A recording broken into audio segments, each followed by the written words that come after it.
welcome to Police Off the Cuff, Real Crime Stories, Backyard Beverage, Bitchin' with Bill, Coffee with Cannon. I don't have any Cabernet today, so it's not Cabernet with Cannon.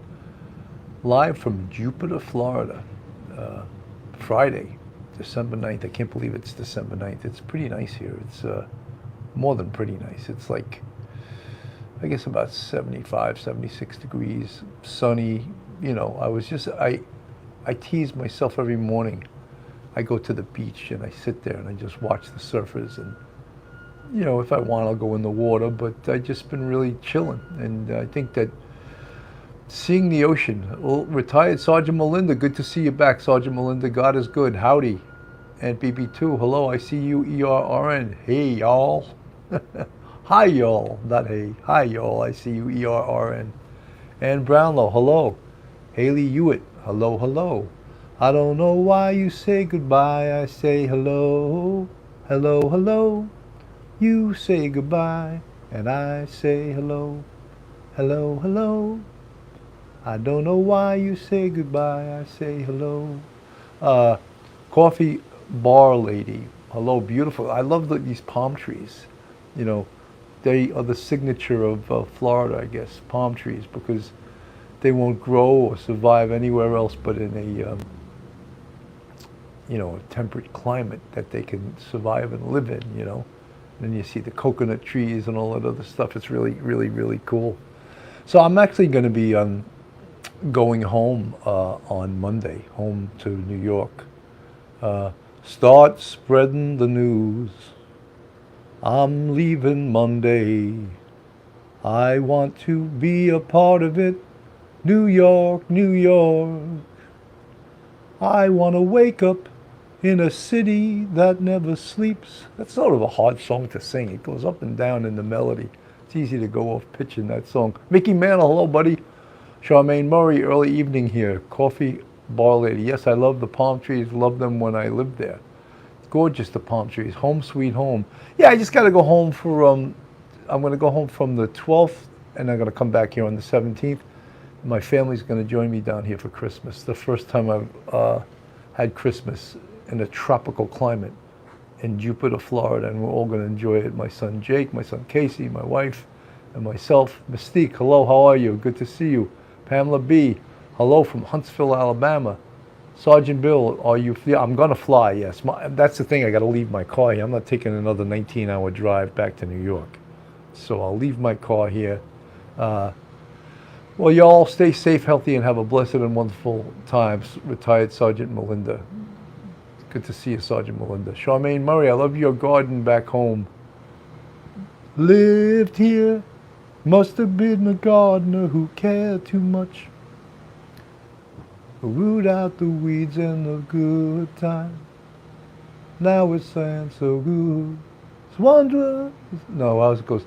It's wondering how one insect can damage so much.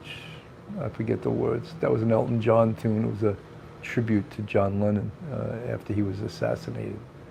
God, this year, I think it was, they had I forget the exact date John Lennon was assassinated. It was December. It was just, they put something, I thought it was over 40 years ago. No, it would have been 42 years. It would happen in 1980. 1980, so 42 years. And John Lennon was, I think he was 40 years old. Just 40 years old when he was murdered in front of the Dakota on West 72nd Street, right off of Central Park West. Martha M. Minor, hello, Bill. Looks like great weather. Finished the New York, New York. So that's a hard song to sing, though. I haven't sang that in so long. I don't know if I can sing it on key. It's really tough. It's just like Billy Joel's tune. I think is one of the probably the best song he ever wrote. New York State of Mind, and it goes up and down in the pitch and in the melody. Very difficult song to sing, but great song. Some folks like to get away, take a holiday from the neighborhood, hop a flight to Miami Beach or to Hollywood. Well, I'm taking a Greyhound on the Hudson River line. I'm in the New York state of mind. Great tune. He was a super songwriter, Billy Joel. And the reason I say he was is because he stopped writing songs. But he has such a great library of music. He can perform forever, basically, with the songs he wrote over all those years, you know. Even that tune, Just the Way You Are, that's like an iconic tune, you know. Don't go changing to try and please me. I never put you down before. I don't imagine you're too familiar, and I don't see you anymore. I don't want clever conversation. I never want to work that hard. I just want someone that I can talk to. I want you just the way you are. What a great tune, man, you know. I love that tune. He was, Billy Joel was sort of conflicted. He always said he was from Levittown, where I'm from, the town I'm from. But he actually went to Hicksville High School. He didn't graduate high school. He was always, you know, doing music and playing gigs, and he couldn't get up for his classes. But he liked to fancy that he said that he was from Levittown, but it's arguable. It's on the border, Levittown and Hicksville. But he sort of disparaged Levittown when he was inducted to the Rock and Roll Hall of Fame. And I'm not going to go into what he said, but he said something mean, and that people in Levittown never forgot. And so people were just like, he's not from our town. We don't want him anymore. But yet, you know, he's a tremendous singer, songwriter, you know. What the what? You can sing. Nice was Cynthia Lindsay. Thank you, Cynthia.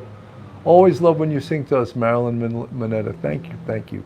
You know, sometimes I like doing this show too, just because people that tune in sometimes, they get like, why are you not talking about the Idaho case, or why aren't you talking about the case that you've been covering? Because sometimes during the day I like to do a lighter show, and I'll get to some of the things I want to talk about with the Idaho case. But I like to just talk to my audience right now, and talk to you guys that are subscribers, friends, fans. I think it's fun, you know. Unchained Melody, Elvis or Righteous Brothers? My pick. I thought Elvis sang that tremendously, you know. Lighter and easygoing, Sergeant George Ishak. Yeah, you know, every once in a while you need a lighter and easy. The show that I do, Police Off the Cuff Real Crime Stories, by myself and with Phil Grimaldi, it's real serious, you know. It's real serious, and we take that very seriously, and we try to, you know, sometimes we critique other, maybe not critique, maybe criticize. We criticize other journalists, and I'm not a journalist. We criticize journalists, broadcasters, and other content creators when they say things that we don't agree with. The Truth, Bill Cannon would do a great rendition of Don't Let the Sun Catch You Crying by Jerry and the Pacemakers. Great tune. Great tune.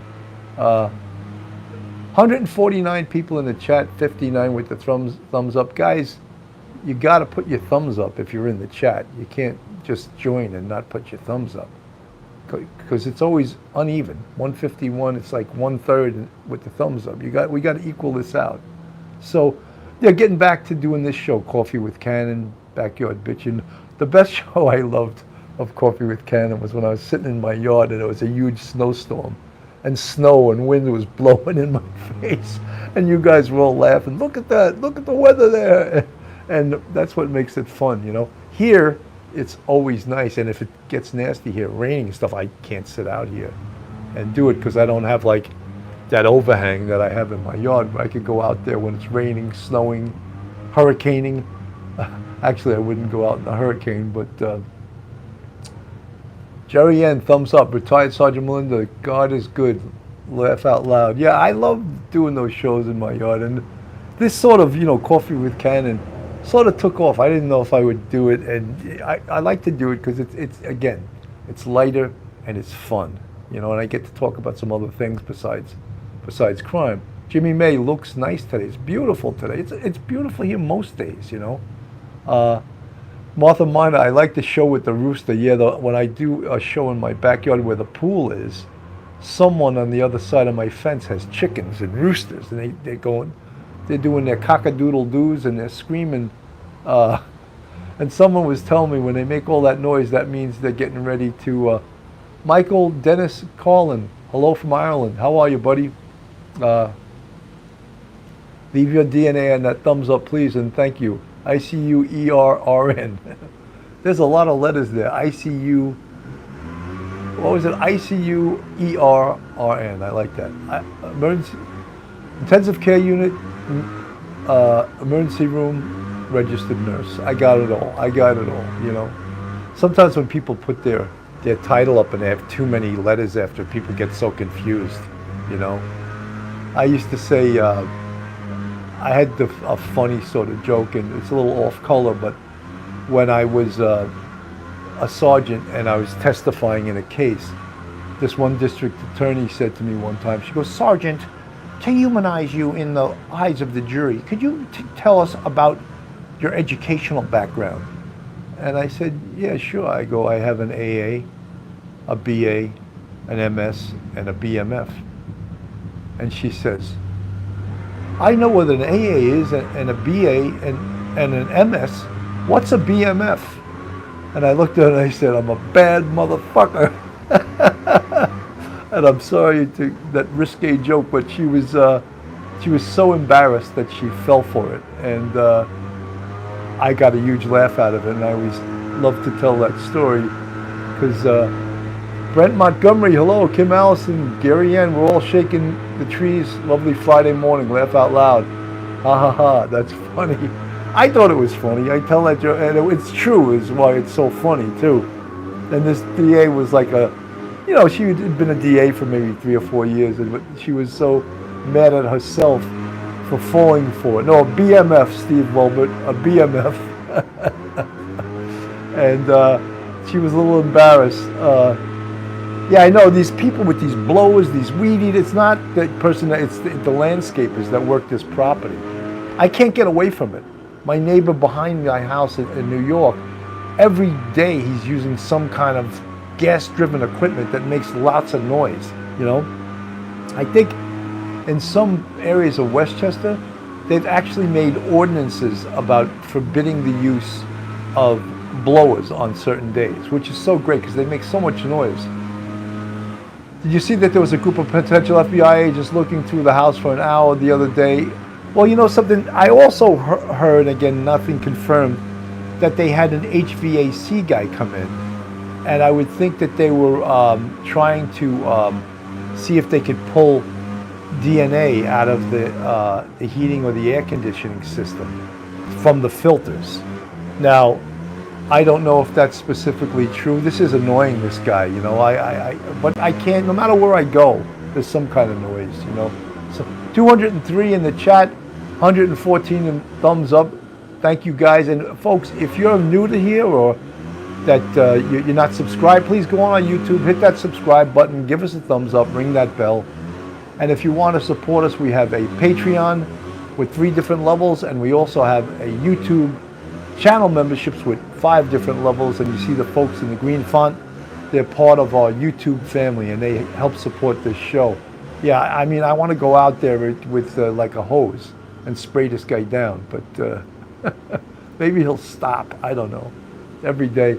So yeah, I mean, let's talk a little bit about.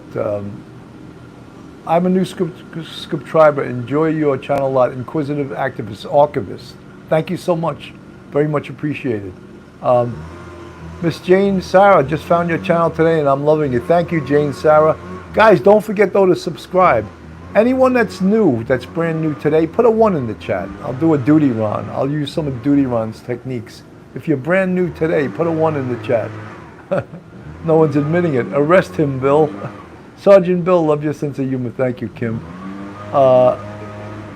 Some of the chat, Soul Survivor, great name, Miss Jane Sarah. Andrew DeGroud, hiya, Billy Boy. I love that. He was just on a, someone was just on a cruise. Who was the one on the cruise? Oh, it was Sergeant, I'm trying to think now who's on it. Janine K, good to see all you new subscribers, you new folks. Morning from Tucson, Arizona. Jojo was a man who thought he was a loner, but he knew it couldn't last. Jojo left his home in Tucson, Arizona, for some California grass. Get back, get back, get back to where you once belonged. Sweet Loretta Martin thought she was a woman, but she was another man. All the girls around her said she had it coming, but she takes it while she can. Get back, get back, get back to where you once belonged. Get back, Jojo. Your mama's waiting for you. She's wearing her high heel shoes and a gray neck sweater. Get back home, Loretta. DR is the BMF. Laugh out loud. Sergeant George Ishak, seems like the on-cruise recommendations is helping. I'm getting all these cruising people. You know, it's funny. I've never been on a cruise, you know. I'm afraid of those rogue waves that'll hit the cruise ship and then, or the whole cruise ship getting COVID and have to stay on the ship forever, you know. That was a nightmare during COVID. Pamela White. Charmaine Murray, I'm from Wales, but living in Lanzarote, 9 years. Beautiful. Hello there from South Jersey. What family you from? Patty from South Jersey. Is that the Soprano family, South Jersey? Love it, right? I miss the Sopranos. I miss that show. It was such a great show. Some Johnny Cash if you sing again. I'll keep a close watch on this heart of mine. I keep my eyes wide open all the time. I keep my head accustomed to the time. Because you're mine, I'll walk the line. Get Back was an incredible documentary. I gotta see that. I've never watched that, and I love the Beatles. I'm a huge Beatle fan. Linda Cosma, all right. S-Ray for sure. Pamela White. 217 in the chat, 142 with thumbs up. My assumption would be Ethan is from there. They're being included. I'm sorry, I couldn't get through that. Okie dokie, after everything you've been on the force, rough waves scare you? No, rough waves don't scare me. I just don't like getting caught in ridiculous undertow. Or you ever get caught in, what's that called when you have to go parallel with the shore and then just go with it? You can't fight it. Riptide. That, you ever get caught in a riptide? Anyone in the chat ever get caught in a riptide? That's scary. That's scary. And I know what to do.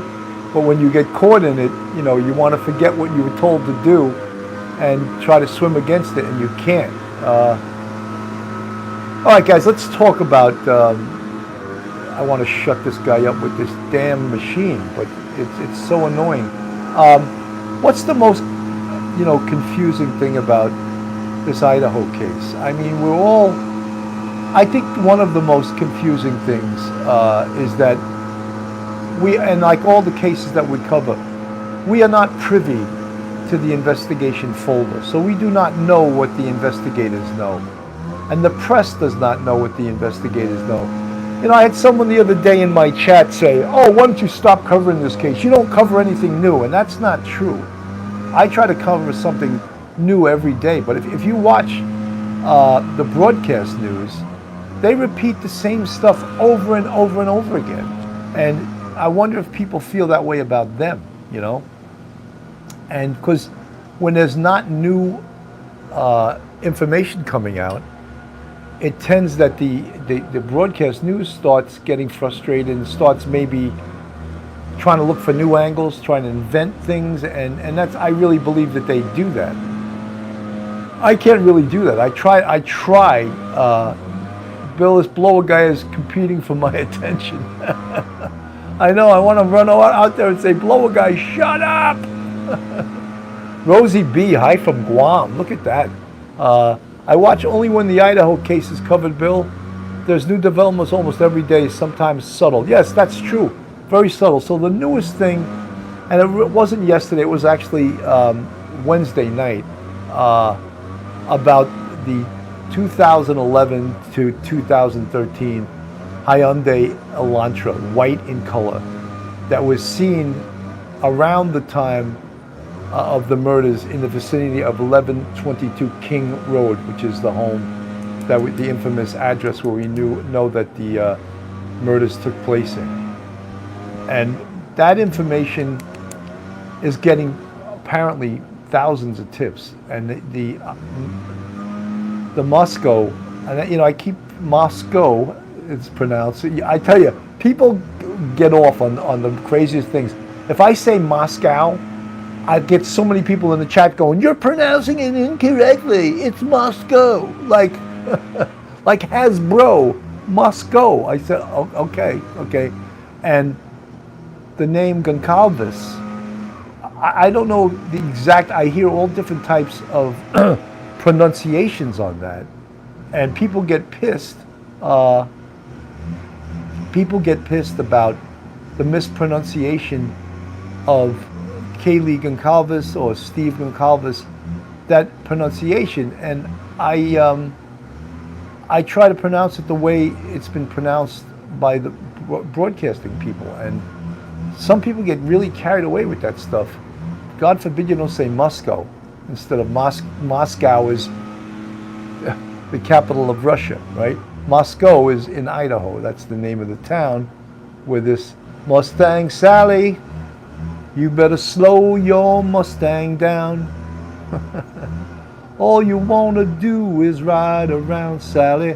Ride, Sally, ride. All you want to do is to ride around, Sally. Ride, Sally, ride. Goncalves. Okay, I'll try to pronounce it. It's a Portuguese name.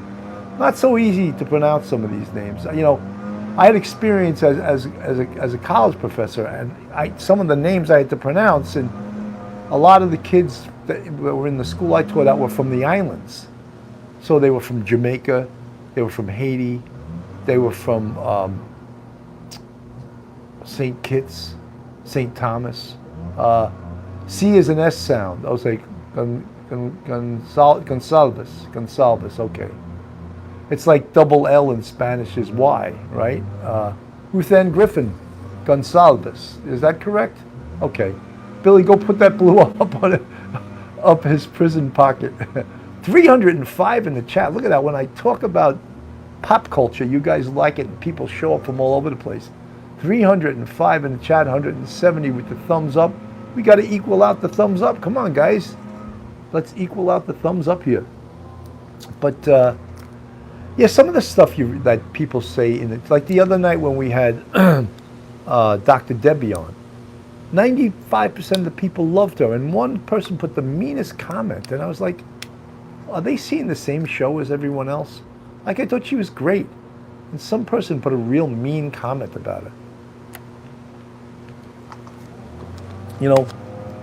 Sometimes someone said to me the other night on the chat, and I don't respond to all the comments in the chat. I try to respond to most of them because I think you guys deserve that, but it's very time consuming. And sometimes almost every day I go in there and I'll respond to something. And someone the other day said to me, oh, you should stop criticizing other people and you should stop doing this. And I said, listen, this is my show, and I'll do and say as I please. I got 2 suggestions for you. If you don't like this show, you're a master of your own destiny, leave. Go on another show. There's hundreds of shows on YouTube. Or 2, start your own show. But other than that, basically, what do they say? MYOB? Mind your own beeswax. That was what we used to say as kids, right? We're all watching this case very closely, but some are obsessed with it. Mustang Sally, yes, we all want that break in the case. We want that break in the case that's gonna smoking gun. I always call it smoking gun evidence. And what would be smoking gun evidence in this case, of course, would be DNA. Should have told them STFU and BTFU. Yeah, I like that. Well, it's really what you need to do when you get stuff like that, unless it's really destructive and really, you just get rid of them. You block them and you whisk them off to the cornfield, as one of the Twilight Zone episodes did. William Riley, so much content out there. I found your show. I couldn't read your whole thing. I hope it was complimentary, William Riley. Thank you if it was. I didn't get to read the whole thing. I do believe they have the killer's DNA. Now I just have to, well, you know what the big problem is? We all of us predict, all of us in law enforcement, all of us that know about crime and evidence and stabbings with a knife, we all predict that there's like a 90 to 95% chance that the killer cut himself within the crime scene and left his blood within the crime scene. That blood will be commingled with other blood, the blood of the victims. So it'll be difficult to separate the blood, but not impossible. So that blood will provide us with DNA. Part two of this is the offender's blood and DNA in CODIS. And if you guys don't know, the FBI runs CODIS, and it's the national database that collects offender DNA. So anyone that's arrested for certain felonies and certain misdemeanors, their DNA is taken from them when they're arrested. Involuntarily, it's taken automatically. And taking someone's DNA from them is not as intrusive as people think. It's not taking a blood sample. It's just taking a Q-tip and swabbing the inside of their mouth to get saliva and cheek cells. They take that Q-tip and they put it in a paper envelope, because paper does not degrade evidence. They never plastic. Plastic degrades evidence. Paper does not. They put it in a paper envelope, and then that is put into the, well, obviously a DNA scientist will examine it, and they'll see if there's a match to the CODIS system. That DNA is called an exemplar. That exemplar is compared against the national DNA CODIS database. So it's amazing the advancement in DNA that's occurred over the last few years. When I was even on the police department 11 years ago, it would take us 3-4 months to get the DNA back.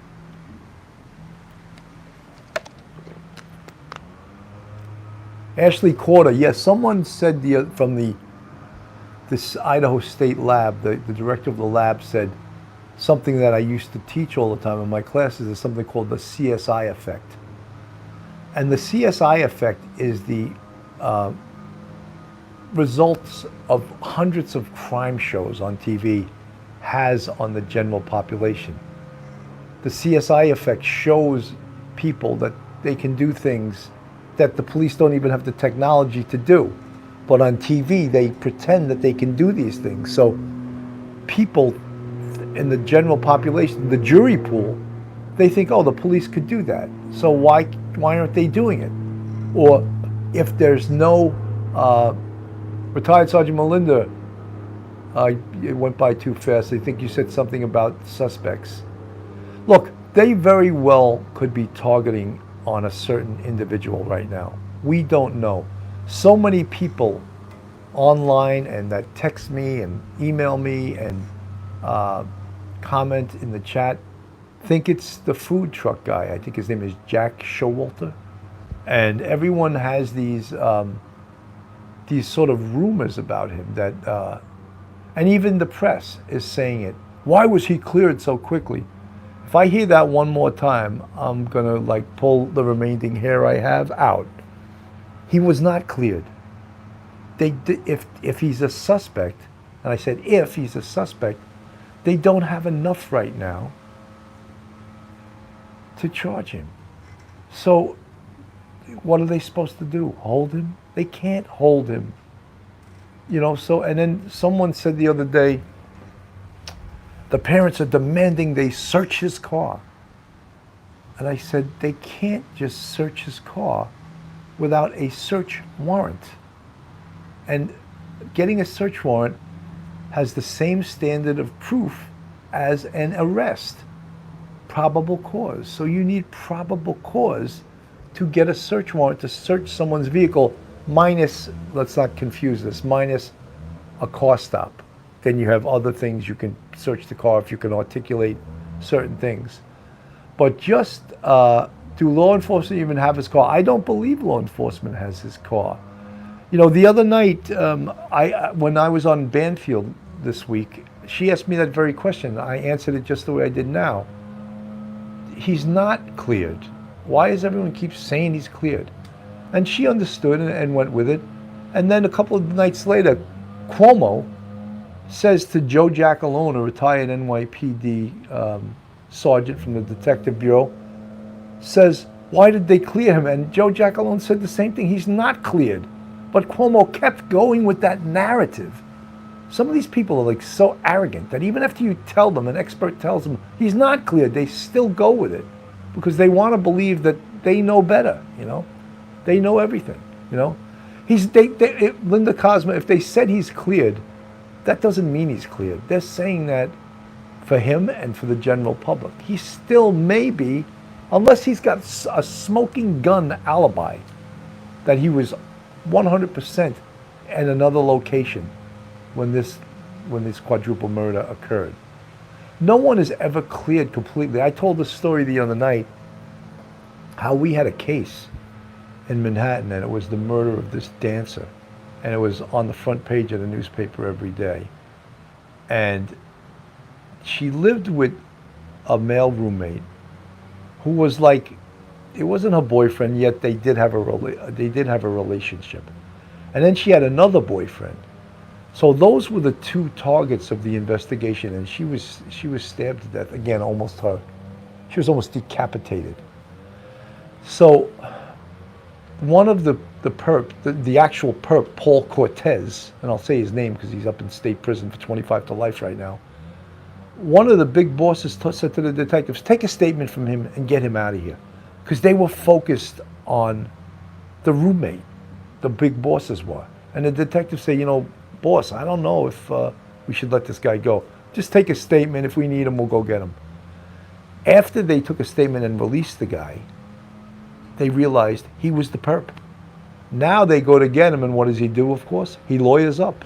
So now they had to build the strongest case, when if they could have kept him in there and kept at him in the box and get him to confess, because he hadn't lawyered up at that point, get him to confess, then we could have had a confession, which makes the case that much stronger. And I remember I testified at that trial, and they had a bloody fingerprint behind the bed in the bedroom, and it belonged to this guy, Paul Cortez. And even with that wasn't like, for the jury, a smoking gun piece of evidence. To me, that was it. He should be nailed. And at first, when they took a vote, I think when the trial's over, sometimes they'll say, let's take a vote right now and let's see where we are. They took a vote, and I think they were like 10-2 to convict, and 2 people weren't convinced.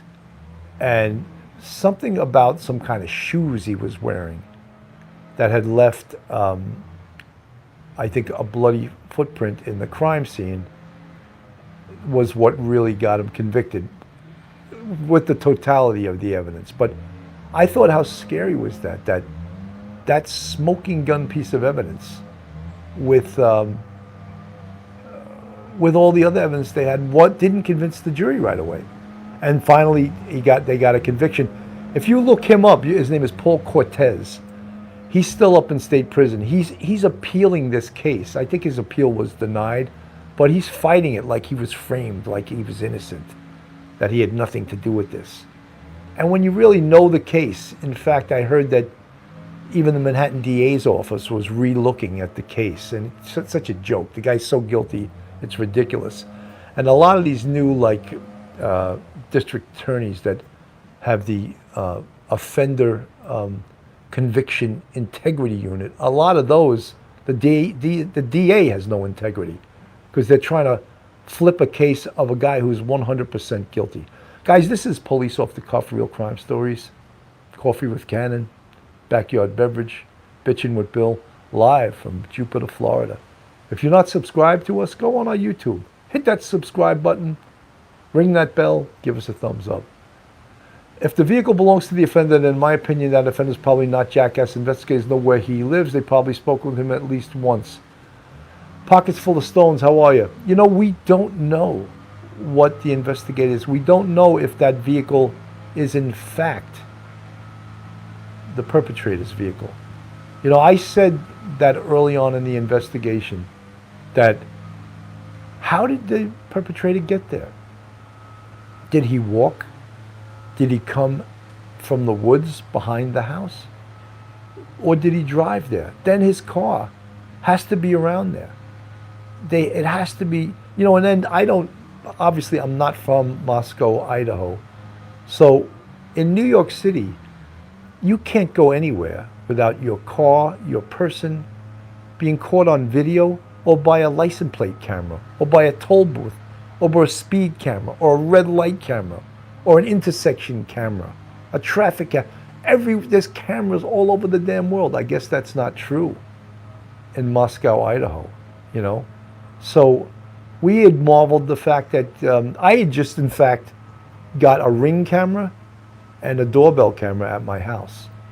And it's a great thing, but it's a pain in the ass too if you don't shut it off every minute. Oh, there's someone at your door, and the wind blows, and that's the person at your door. You know, it's so sensitive. But you would think those cameras would be, or cell phone, satellite. Although, you know, Sergeant Melinda, someone asked the other day, we all know about the high-tech satellite that the Department of Defense uses to track terrorists. And they can actually show you the silhouette figures of terrorists in their tents. But I'm unaware of law enforcement being able to use that. Real with Robo Cannon, you're talking about a really small town. I realize that. But there's other things, technology-wise, and we spoke about geofencing. And look that up on the internet. That is something that the FBI are experts at. And that is the ability to pull up all electronic devices in use in a particular area at a particular time. So a laptop or a cell phone, all the things, or what if they go back a few days and conspicuously all the devices that they see are being used, one of them isn't being used? Could that therefore, through elimination, say, well, maybe the perpetrator didn't have his phone with him on the night he did that murder? I know it sounds crazy that the perpetrator would bring his phone with him, but believe me, perpetrators do stupid things. They plan everything and then they forget not to do something that could potentially get them caught. I always use the example, we would have a guy do a murder in Manhattan on a Friday, and we would run him in the computer if he was identified and say he's got a appointment Monday with his parole officer. And everyone's like, I'd be like, no way he's going to show up. And the detectives go, well, we got to go there just in case he shows up. They go there, sure enough, the guy shows up.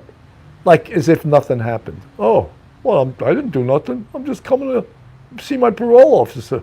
And it made it so easy for the detectives to apprehend the guy because he goes and visits his parole officer on a Monday. So you can't say, you know, offenders are stupid. They may be smart in some ways, but they do stupid things. Really stupid things. How about you guys that are hunters? How about in the woods? Don't they have those tree cameras that spot bears and wild animals in the woods? Aren't they up all the time? Don't they have those? I'm sure they do. I mean, Idaho's huge hunting community, you know? It's not like, you know, Eliza Groen, let's hope this killer did something stupid. Guaranteed he did, you know.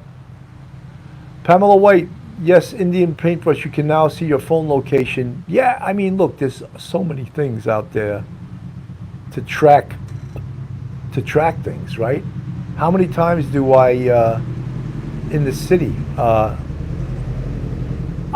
Cameron, I'm in Jupiter, Florida right now. I'm actually in my patio of the condo that I'm renting for the winter. And this is the first year I've done this. I want to see what it's like to live in Florida.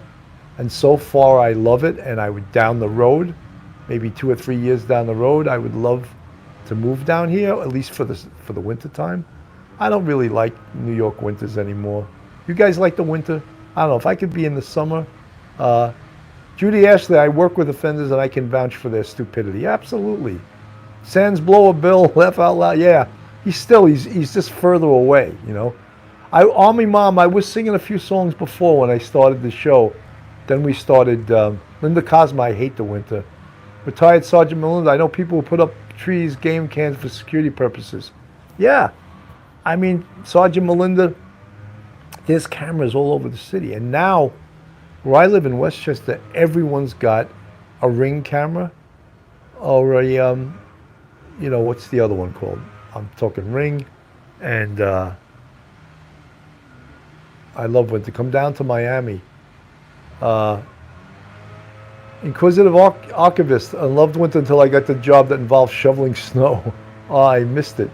471 in the chat, 270 with the thumbs up. Juan Medina, hey Bill, can you comment on the scream the neighbor heard at 4 a.m.?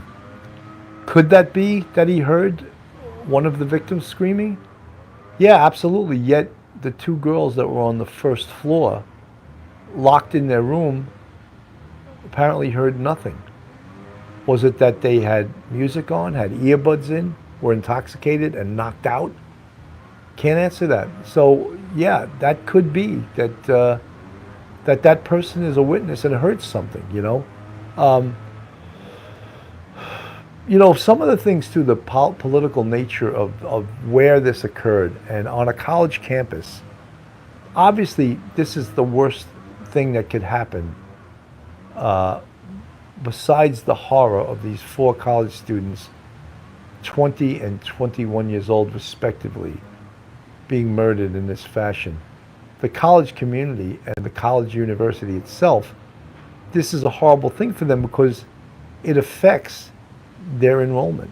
And as I understand, over 2,000 people from the Moscow community work at the university. So if the college has a dip in enrollment, that absolutely will hurt their bottom line and affect the amount of people that work there, affect the economy of the whole community. So, one of the things we always do in New York, we would encourage a reward. For this case, isn't it strange that there's no reward? I think it's very strange. I think they should have a reward because I think it would encourage peripheral people that don't want to talk to maybe give it up. Maybe that guy's not your friend as much as you thought, and that $50,000 or $100,000 will entice you to talk and say what you know. Or the other thing is put up wanted posters, hand out flyers with the victims' pictures on them. Help us help you. If you have any information, they have a tip line, and the number is 208-883-7180, and they pushed on that double with this white Hyundai Elantra 2011 to 2013, and the FBI is getting more tips than they know what to do with, See, that's the thing too, when Steve Gonsalves, did I pronounce it right that time? Gonsalves. When Steve Gonsalves, the father of Kaylee, hired a private investigator, or has hired private investigators, that's sort of a double-edged sword. It can help him because they'll report back to him, but overall it can hurt the investigation because now when they find out stuff and they give it to the police have to reinvestigate what the private eyes found out, and they may have already done that before. They may have already interviewed the people. Happy birthday, Tracy Ann Bealey. We're talking, my birthday is on the 14th. The Sagittarius. Any other Sagittarius out there?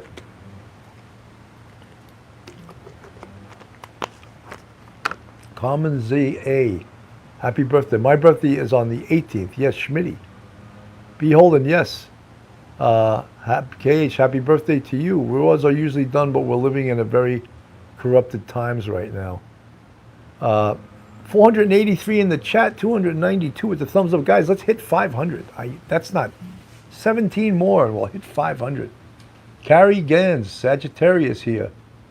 Coffee Bar Lady, happy birthday. William Riley's a Capricorn. Wow. A lot of 494, six more for 500, guys. We're almost there.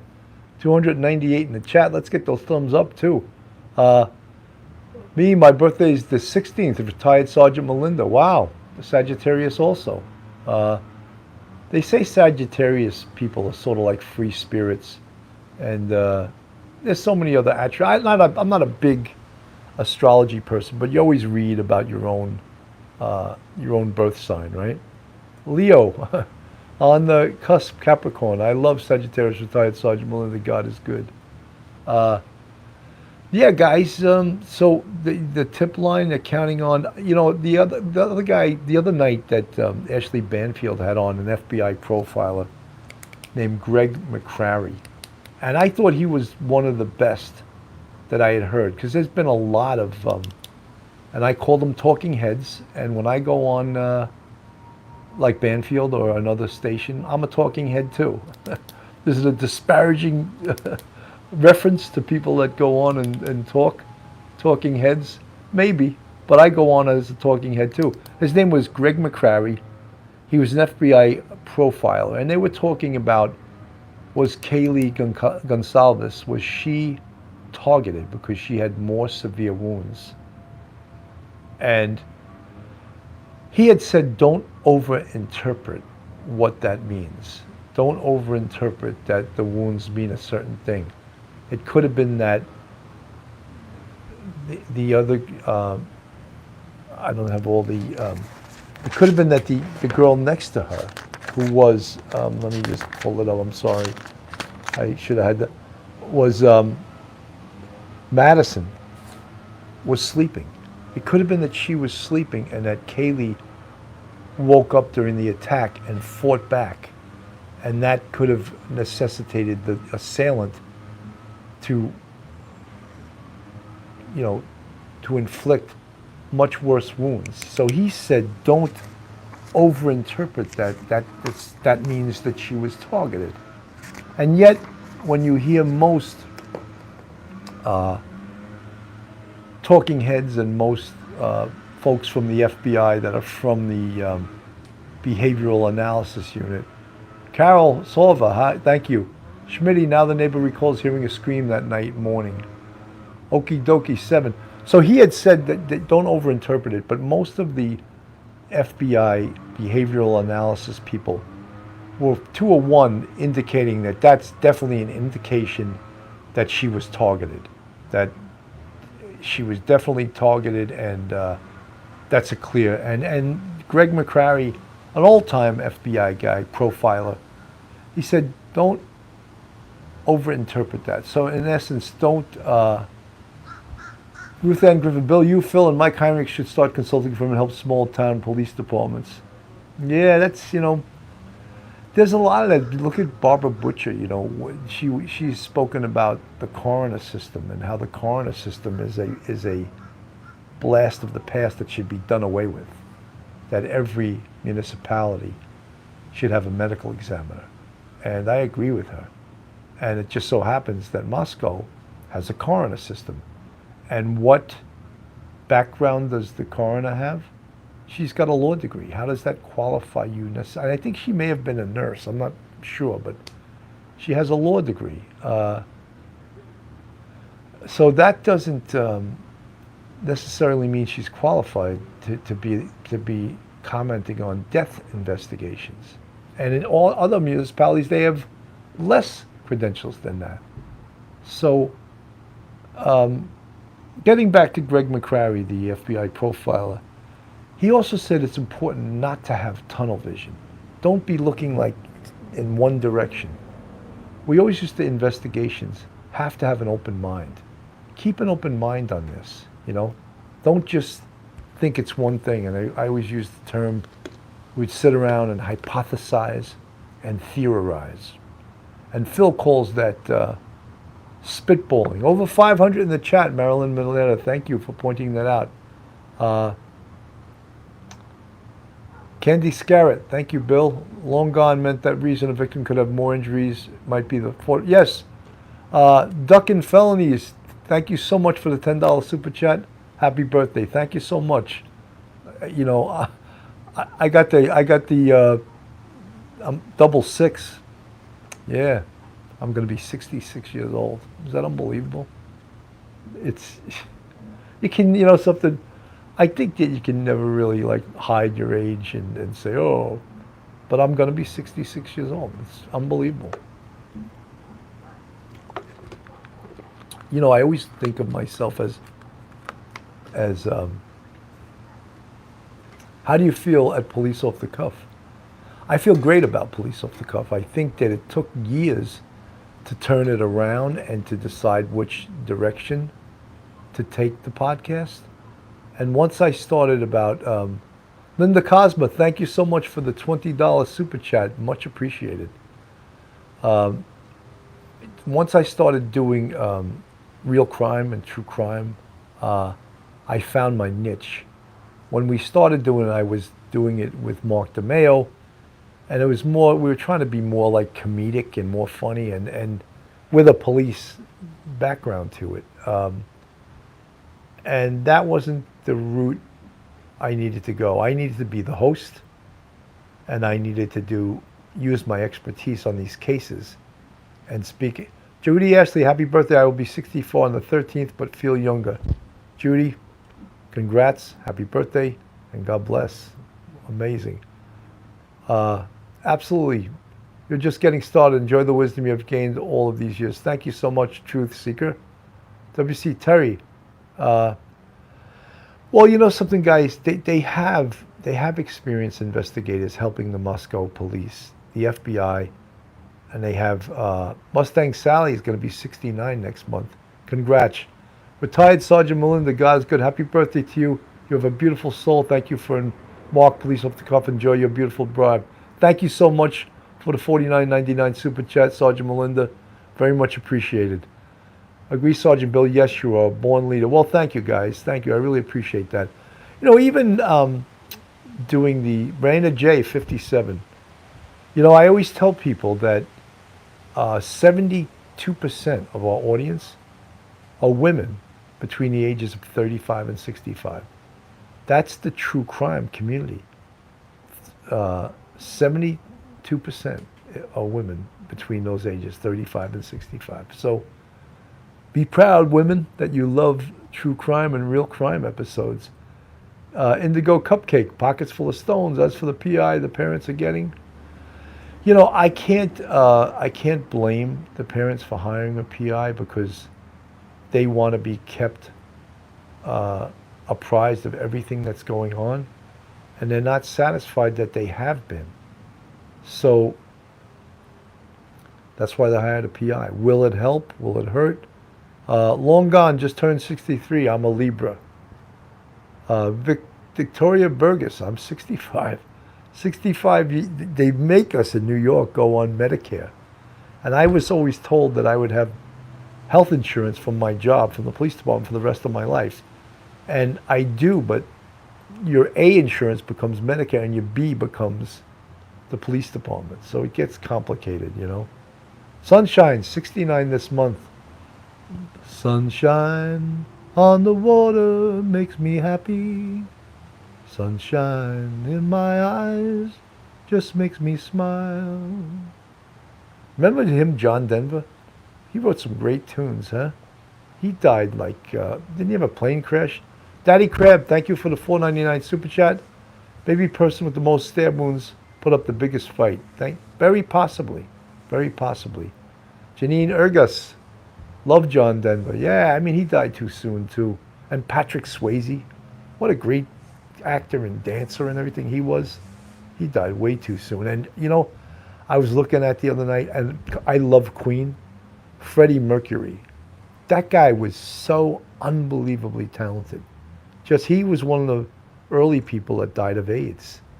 And now, if you got AIDS, they can control it. They can keep you alive indefinitely with medication. He was born too soon, But they got so many iconic tunes, Queen. And I met Brian May one time, the guitarist, who was That guy makes that guitar sing, man. He makes it sing. Yeah, Freddie Mercury, every song. When I watched them, they did a documentary on Queen. When I watched, yeah, Bohemian Rhapsody, that's the name of it. When I watched them in concert and they're playing in front of 105,000 people, it's just like you get the chills yourself. Like you're seeing what Freddie Mercury sees looking out into the audience. And you're just like, can you imagine performing in front of 105? And the crowd is singing along with their songs. That song, that beautiful ballad, the love of my life, you hurt me. You've broken my heart, and now you left me. Love of my life, can't you see? Take it back, take it back. Don't take it away from me, because you don't know what you mean to me. What a beautiful song that was. My God. And in the tribute to Freddie Mercury, Brian May played that on a 12-string guitar and sang it. And I remember he said, Freddie's mum is here tonight. That's in England, that's how they say mom. They say mum. Freddie's mum is here tonight, and we're going to sing that song for him. And I remember when I met Freddie Mercury, not Freddie Mercury, when I met Brian May, it was actually at a wedding for David Guest and Liza Minnelli, and Brian May played at it. And I spoke to him when he came off the stage because he rocked the place. He had Sana Elise Hoth Johnson. Haven't seen you in a while. Thank you for the super chat. Great to see you. Duty Ron, laugh out loud, bitching with Bill and singing with the sergeant. So I talked to Brian May after, and I said, that was unbelievable. You had 80-year-old women up on their chairs rocking. They would Drive Your Mother Down. He played that tune. Drive your mother down. These 80-year-old women were standing and rocking on the chair. And he said, he goes, I don't like to sing songs that Freddie used to sing because they're his songs. And he was still like, absolutely missing Freddie Mercury. He was such like a huge, huge part of that band, and wrote so much of the music. And Follow the Grain in Your Own Wood, Christmas Carols with Cannon. Duty Ron showed up. Look at that. I know he's doing a show tonight at about 9 with Ed Wallace, and I think he's doing it with an auto crime guy. I don't know the detective's name. Lieutenant Pete's in the crowd. Long Gone, Mudcat. It's so good to see all you guys. Again, that's why I like doing this show during the day, because see how loose it is. Everyone's here, everyone's happy, everyone's laughing. We sing a few songs. We talk about things other than crime. And I love talking about music, Pockets Full of Stones. Duty Ron, Forensic Friday with Ed Wallace from Indonesia. Wow. That's got to, Duty Ron hit a home run when he found Ed Wallace. Amazing, Ed Wallace is like probably one of the best crime scene guys in the country. And I don't say that lightly because there's a lot of them, but he's Susan Cannon. Well, I don't know if you're a long lost cousin or something. Libcom, yeah, both of them are very knowledgeable and talented. Keep it lighter, we all go mad. Every once in a while, yeah, you got to do a lighter show and get to talk to the fans, the subscribers, the friends. See, I call you all three things because sometimes people don't like to be called a fan or a subscriber. Who can object to being called a friend, right? Marilyn Minetta, I'm going to be 70 in April. Congratulations. That's great. Sunshine, you and Duty Ron are such a pleasure to watch. Thank you so much. My grandmother's maiden name, Cannon, she's from Ireland. Wow. Tremendous, It's my mother's name, maiden name, was McCarthy. And that's a whole different area of Ireland. They say that based on your last name, people are from certain areas of Ireland, and I never really realized that. But when you talk to Irish people, they'll enlighten you with all that stuff, I see that guy, Ed Sheeran, all the time, that little redheaded guy plays the guitar for 80,000 people. Unbelievable that how popular that guy has gotten. And I was at a benefit for the Irish Arts Center about a month ago when I was still, maybe 2 months ago when I was in New York. And I got to sit at this table with this multi-millionaire, billionaire, whatever, and my wife was invited, so I got invited. And yeah, Ed Sheeran played and sang like 3 songs at it. And I was like 10 feet away from him. It was unbelievable. People were like, how the hell did you get that seat? I go, my wife was invited to this benefit for the Irish Arts Center, and she brought me along, and that's, we sat at this guy's table. He was the nicest guy. I can't think of his name right now. He was the nicest guy in the world. And my wife told me later on, she goes, you know how much he paid for that table? I said, how much? She goes, 100 grand.